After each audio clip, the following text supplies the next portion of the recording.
I wouldn't support making it totally self-supporting, because then I think only the wealthier students are gonna be able to play sports. And that's completely unfair. I'd rather wipe out the sports program altogether and, level the playing field in the most basic way than Won't be a make playing it field if you wipe self-supporting. it out altogether. Well, yeah, but you know what I mean. It's if it's gonna be, only the wealthy students can play, I'd rather that nobody play. But so I would not support making it self-supporting, so I'd be with you in any case. Is the athletic director's salary rolled in? No, it's not. No. But if you spread it out over that, it would be a fairly Small, pretty yeah. small. insignificant addition to it.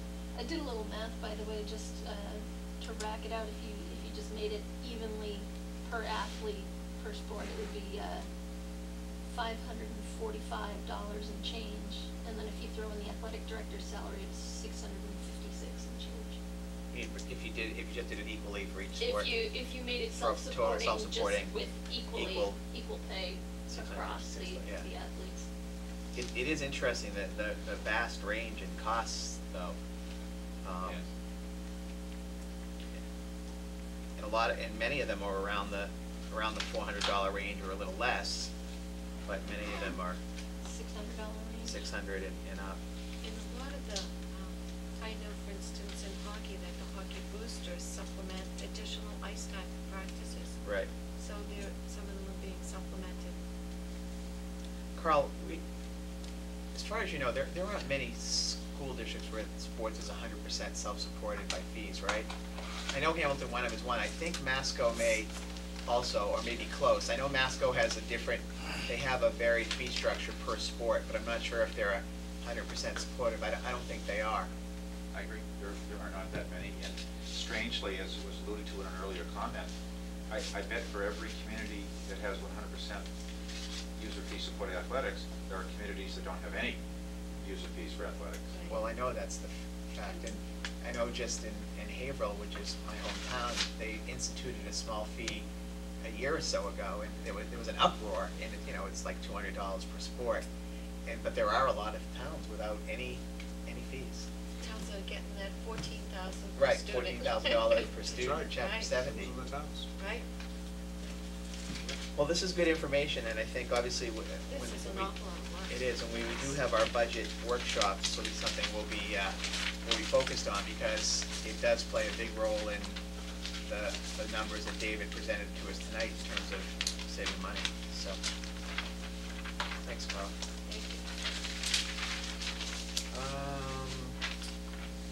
The money stuff tonight, capital budget, is that right? Is that what's next?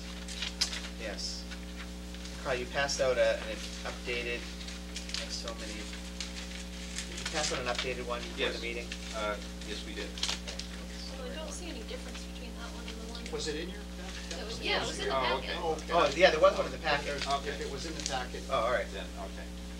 I'd make a comment first, and Dr. Sharp may want to weigh in. It might be unusual for us to be talking about these expensive large capital projects, given the context of what we're talking about. But I think it's also important to remember that the town has an enormous investment in its schools and its fields. And it's appropriate once a year to step back and reflect upon what improvements need to be made. And we all know that these large capital requests are ultimately requests that go to town meeting and are ultimately expenses that are either coming out of free cash, if there is any, and or bonded. So this is the time of year, that being in January, that we begin to think about which large capital projects are going to be recommended by the school committee to the finance committee and the selectmen for ultimate consideration by April town meeting. So we don't have to vote tonight? Or do we have to vote Actually, I tonight? think it would be recommended because this is coming up quickly. Okay. I guess what You I'd just like want to go over the ones that are being recommended? Yes, for FY10. Okay. And it's important, though, even though we won't be spending a lot of time on the capital requests that are for FY11 and beyond, they're important to be there so that the community does know we have some pending issues, if you will, and big should. ones. Yes. Yeah, that should be considered, and so that they're not a surprise to anyone. The first one for FY10 is number 3. That's technology, and the amount that we're showing here is $60,882. This would be year 2 of the 3-year computer lease commitment that we have with Dell Computer. And we've been very upfront about the fact that when we signed the first year lease agreement, that the Finance Committee and hopefully the community would support the 3-year commitment. So we will be having a bill coming in to pay for years 2 and 3. So we hope that not only the school committee, but the community will support this $60,000 commitment at April town meeting. And I go into greater detail, but for now I'm just going to hit upon it. That's fine. The next one for FY10 is number 8, and that's a pickup truck. Our present, the school department owns one pickup truck, and it is the truck that does plowing, it hauls equipment, furniture from school to school, does the fields. It's a workhorse, and it's any truck that does plowing has a finite life, and we are hoping for consideration of the $40,000 large capital request to acquire a new pickup truck for the school department for FY10. The next item for FY10, as you can see, we're being very penurious. That would be number 22. And in discussions with the superintendent, we thought it was appropriate to include at least one item of school renovation. And number 22 is the repair and replacement of the auditorium seats at the high school. They're in sad shape. Yeah, I was to say, All of them or just broken ones? oh, even the ones that aren't broken are uncomfortable, but there are so many broken seats, it's amazing. What we would do, Maureen, is we would go out to bid. We would bring in a company to either repair or replace them. There's a point in time where, when the majority of something's broken, you tend to replace all of it. And we're, I think, getting close to the point where those seats in the auditorium have had a good life. I think they've served us well, and we try to repair them. But those seats are ply seats and curved plywood seats, and they're not easy to repair. And the mechanisms aren't easy to repair. How old are they? I'm sure they're Original. What Sure, does they're this original. 100,000 get you? How many seats are broken? It's our sense, we had an informal estimate, and the seat manufacturer stated that for that amount of money, we could repair all the seats in that auditorium. Repair or replace? Repair or replace all the seats in the auditorium. It wouldn't commit as to